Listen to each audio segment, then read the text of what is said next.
Superhuman by Nicola Yoon. It's when X, the world's one and only superhero, starts to pull off his mask that Sarita realizes that they are all going to die anyway. It's kind of a relief, really. Her task to save humanity from destruction is impossible. Everyone knows that.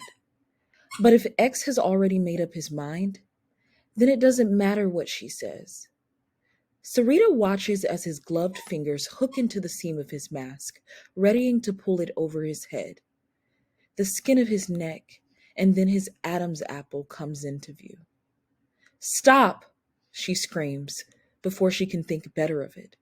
Before she can think better of ordering a superhero intent on annihilation to stop doing just exactly as he pleases.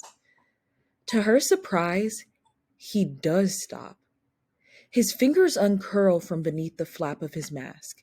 He tilts his chin up and smooths his hand down his neck. It's a gentle gesture, a pensive one. In that moment, Sarita knows that it's a gesture he repeats often, a part of his ritual for becoming X. Maybe he puts on black and gray camouflage pants. Next, black athletic socks and black Converse high-top sneakers. After that, a close-fitting, long-sleeved black t-shirt with a big white X painted in the center.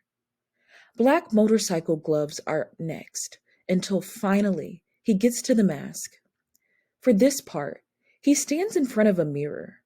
He gathers both sides of the mask into an accordion fold, raises it to his shaved head, and pulls it down over his face. He does it a little roughly and all in one breath.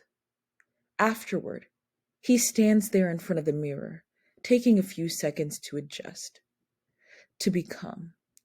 The last thing he does is smooth his hand down his neck. Watching him now, Sarita wonders if he's making that gesture for the last time. Her fear is evident on her face. "I won't hurt you," he says, which is ridiculous, because that is the whole point of her being here. He is going to hurt everyone. 3 days ago, X had broadcast his message on all media simultaneously. No one knew how he accomplished that. No one knew how he did anything. In part, the message was as follows: "I no longer believe in humanity. I would see it destroyed. Send someone to convince me otherwise." After conferring with his counterparts around the world, the President of the United States had called. Sarita was the one they'd chosen. She didn't know what went into the decision-making process, just that the decision had been made. The president had spoken to her for a long time. X had given them 3 days to pick someone, but they'd come to a decision early, so she'd have time to formulate a plan. Save for her mother, no one else was to know that she was the chosen one. "Why me?" she'd asked him. "Why choose a 17-year-old girl? Why not choose a philosopher or a scientist or a religious leader?" "Because you were the first," the president answered before the line disconnected. He meant that Sarita was the first person X had saved the day he introduced himself to the world. It was 2 years ago, during one of those car chases that Los Angeles is famous for, and most of what she remembers about X saving her is actually from news footage and the way that video solidified one's own memories. She was crossing Wilshire Boulevard right in front of the Country Museum. She was crossing Wilshire Boulevard right in front of the County Museum. Through her headphones, she heard helicopters overhead, but that was normal for LA. Like everyone always said, the accident seemed to happen in slow motion. There was a sound, wheels slipping too fast across asphalt. A smell that reminded her of being a kid and lighting balloons on fire in her backyard. Who could be burning balloons in the middle of the day, in the middle of a street? The black Chevy pickup was half a block from her when the police sirens penetrated her music. Finally, she understood what was happening. She was going to die. But then something lifted her straight up into the air. Not just a few feet, but 30 or 40. She was so high that the truck that was going to kill her seemed small and harmless. She didn't have time to scream or panic. Was she dead? Was this how people actually got to heaven? They shot straight up, as if they were on some sort of express elevator. But then she realized she was in someone's arms. He was wearing a mask, and his eyes were black and kind and surprised. She remembers thinking how weird it was that he was surprised, because he was the one doing the flying. After a while, he stopped their ascent, and they hovered in the air for a while. "You okay?" he asked. "How did you even answer a question like that when you're defying physics a few hundred feet in the air?" Still, she wasn't dead. "Yes, thank you," she said. He flew them down to the ground, but not horizontally like Superman did with Lois Lane in the comics. Instead, they went down vertically as he held her in kind of a hug. After they landed, he flew off to stop the truck by melting the engine and the door handles with his laser eyes, and then he flew away. After that, the entire world went wild. At first, people thought it was a meticulous and elaborate hoax, but the sheer volume of cell phone video and pictures persuaded the world otherwise.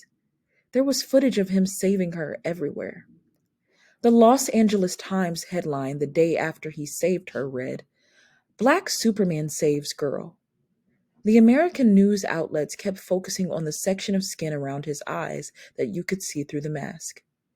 He was definitely black, they said. One pundit on CNN called him African American, until another pundit pointed out that he was a superhero like Superman and was probably from another planet and therefore not human. Never mind African or American. Some pundits called him post-racial. Others talked about race as a social construct and how interesting it was that it would take a superhero with brown skin to bring that point home to white Americans. Other countries ignored the race discussion entirely, calling them a name. "Why are Americans so obsessed with race?" asked a Guardian headline. Sarita remembers thinking, "Isn't everyone?" In the aftermath, Sarita did interviews for weeks with every media outlet until her mother put a stop to it. She spent hour after hour being interviewed by military types. The frenzy about him never abated. Who was he? What was he? Where did he come from? Was he a he? Should we be afraid? A few months after he saved Sarita, X sent a note to the Los Angeles Times telling them that his name was not Superman. It was X. He said nothing about his race. In the 2 years since, he became the superhero everyone expected. He saved people and property across the globe. He'd never failed. He was like Superman in every way. Noble, with super strength, super speed, and the power of flight. But then, just recently, everything changed. At first, it was nothing.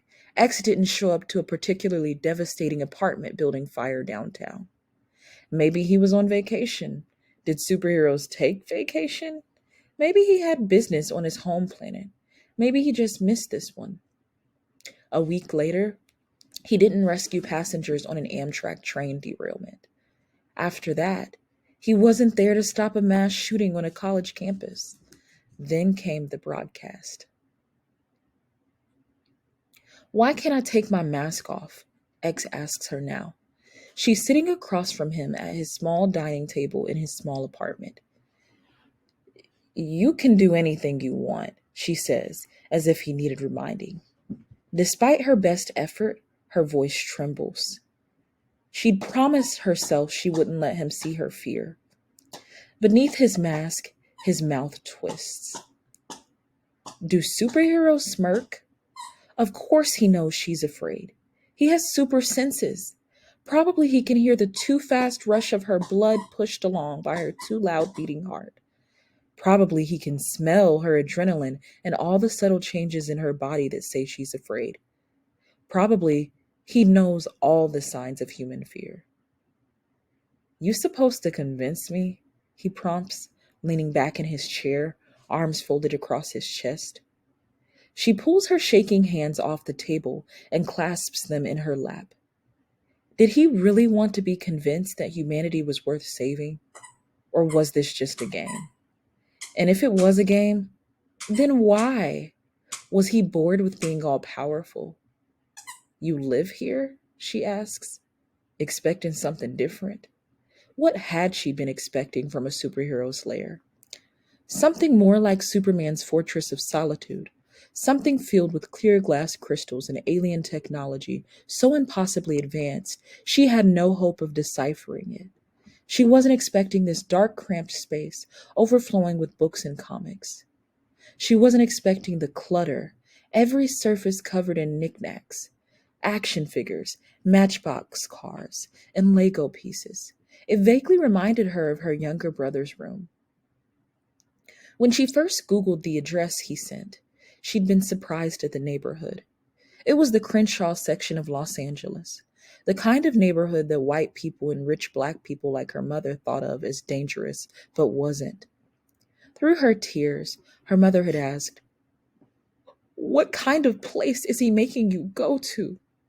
She hadn't called it a ghetto, but she wanted to. People had strange ways of coping with stress, Sarita reminded herself. If humanity survived and historians ever got a chance to write about this period in time, they would divide the era into before X and after X. That's how Sarita felt about herself, too. There was the Sarita she'd been before she was almost killed, rich, frivolous, untouchable. And the Sarita she'd become after was still becoming, really. Still rich, but a little less frivolous. The new Sarita volunteered at a soup kitchen near Skid Row every month over her mother's objections. The new Sarita said, "It's not a crime to be poor, Mom." Her mother hadn't responded, just went back to crying. As per X's instructions, she shared his address with no one else and drove herself over. The drive from her Beverly Hills address to his was like going to another country. The houses got smaller and smaller until they were replaced by cheaply built apartments. Boutique storefronts with designer everything became check cashing and water supply places. Cars changed from model year Mercedes and BMWs to ancient looking Toyotas and Fords. More people were on the streets, walking, or else waiting for buses. Most everyone was black or Mexican. It was the kind of neighborhood that Sarita often drove through on her way to someplace else. Now, X makes a show of checking out her clothes. "You rich?" he asks. Sarita frowns. No one has ever asked her that before. Why would they? Almost everyone she knows is rich too. She shrugs. Beneath the mask, his mouth twists again, but she doesn't think it's a smirk this time. "Can you tell me why?" "Why what? Why I want to kill all you people?" Sometimes, from watching his heroing on TV, it was possible to convince yourself that he was human. He looked the part, a human being with some extra bells and whistles. Sometimes, though, his voice would do this thing, double in on itself like it was its own echo, and you remembered. It was too other to be human. That's what his voice was doing now, and Sarita couldn't find her own, so she just nodded. "You really need me to tell you all the ways human beings are. You liked us once. You saved us. What changed?" He has no answer for that, or if he does, he doesn't want to give it. "Why they choose you to talk to me?" he asks. "I'm the first person you ever saved." "That was you?" He narrows his eyes at her and searches her face. Yeah, he says after a moment. recognition in his eyes. In front of the museum, right? Sarita nods and he continues. I thought it was you because you're black, too. He puts air quotes around the black. All at once, he seems defiant and tired. But you're not black, she says, remembering the articles from the days after he'd rescued her. He waves her off as if she'd said something, if not stupid, then definitely naive. This is not how she thought this would go. Why are they talking about race instead of him ending the world? She shakes her head and insists, I'm the first person you saved. I think I'm supposed to remind you of your humanity. But I have no humanity. I'm an alien, like Superman. You didn't hear? He makes a noise like a laugh, but it is devoid of joy. And now Sarita knows that X's desire to destroy the world isn't rooted in some existential crisis. Something happened. Something specific. She pulls her hands from her lap, places them on the table, and leans in. What happened? He shrugs. I got shot, he says. It's an answer, but not an explanation. X gets shot all the time. There's endless hours of coverage of it. He's in the middle of every fight. Gang shootings, robberies, terrorist attacks. The bad guys always shoot at him even though they know he is impervious to bullets. Bullets penetrate his costume, but never make it past his skin.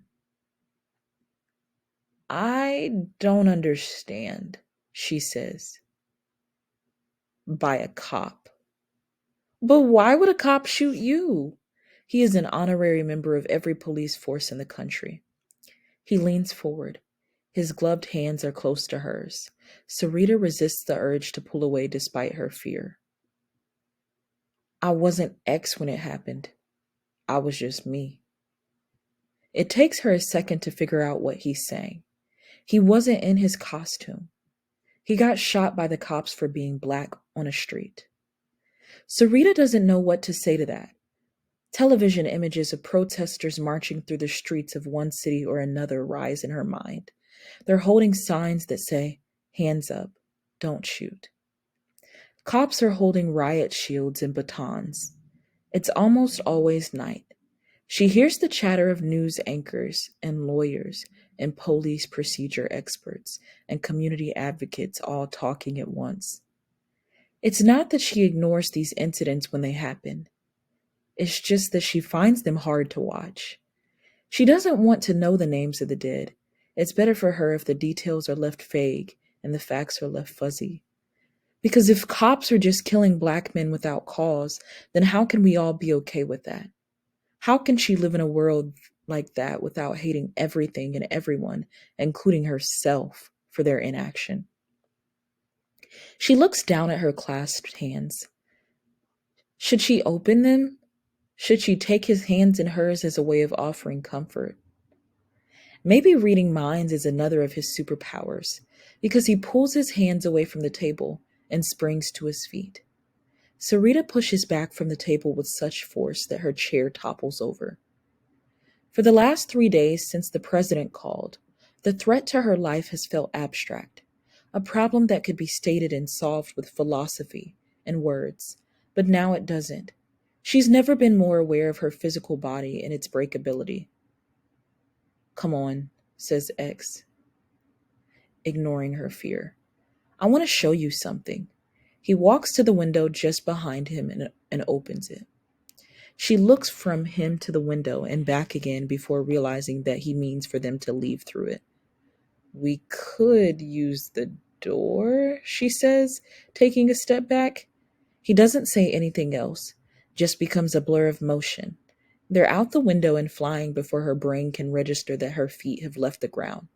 A few seconds later, he sets her down on the roof of the tallest building for a couple of blocks. She stumbles over her own feet. Human beings were not meant to fly. You all right? He asks, steadying her with a hand on her elbow. Of course she's not, but she nods anyway.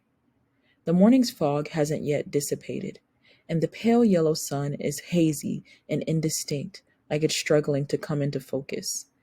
The air is cool but windless. In the distance, palm trees are still. X turns his back and walks away from her toward the edge of the roof. They're about 10 stories up.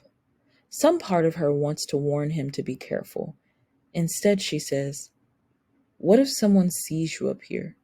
He shrugs, and she realizes again that he's already made up his mind about how this will end. Know something funny? You fly up high enough, everybody looks the same. He points to the sky. Black, white, boy, girl, man, woman, even cops. Just people moving around doing the same dumb people always do. Now he turns away from the ledge and walks back toward her. Don't last, though. Sooner or later, my mind figures out the neighborhood by the type of car, or the number of trees, or the size of the houses, or the number of grocery stores. And once you figure out the neighborhood, you can figure out most of the people. I swear to you, even the air is different. He's just a few feet away from her now. Tell me about getting shot, she says. He leans in close, intent on something. What you want me to tell? He asks. You know this story already. I fit the description of a black kid who did something wrong somewhere in all of America. Don't matter the city. Don't matter the time of day. Don't matter where I was or who I was with, or that no way it could have been me. I fit the description. I got stopped. I got shot. No story to tell. You know it already. Maybe what? His voice does that thing where it sounds like many voices in one. She wants what he's saying not to be true, even as she knows it is true. She wants to convince him that the cop hadn't meant to do it. The gun misfired because of a glitch. It was a technical accident. Or maybe X himself had done something wrong, made a move he shouldn't have, didn't put his hands where the cop could see them. It was a procedural accident. Or maybe he really did fit the description. It was an unfortunate accident. Wrong place, wrong time. Or maybe, or maybe, or maybe. She knows none of the excuses are true. She knows it in her heart. And where is there to go from here? If she can't convince him the shooting was justified, then his anger is justified. And if his anger is justified, then how can she stop what he wants to do? How can she tell him not to reject a world that has always rejected him? How can she tell him not to destroy the human race? I fit all the descriptions, he says. This time, when he starts to pull off his mask, she doesn't stop him. He hesitates for a moment, and all she sees is the lower half of his face. Dark brown skin, square chin and jawline, wide nose, sharp cheekbones. No facial hair.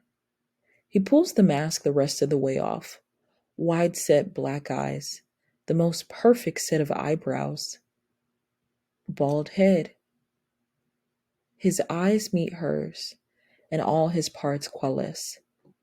He is beautiful. He even looks like a superhero. If she'd seen him walking down her school hallway, she would have noticed him. She suspects she would have never been able to unnotice him. The thought doesn't last.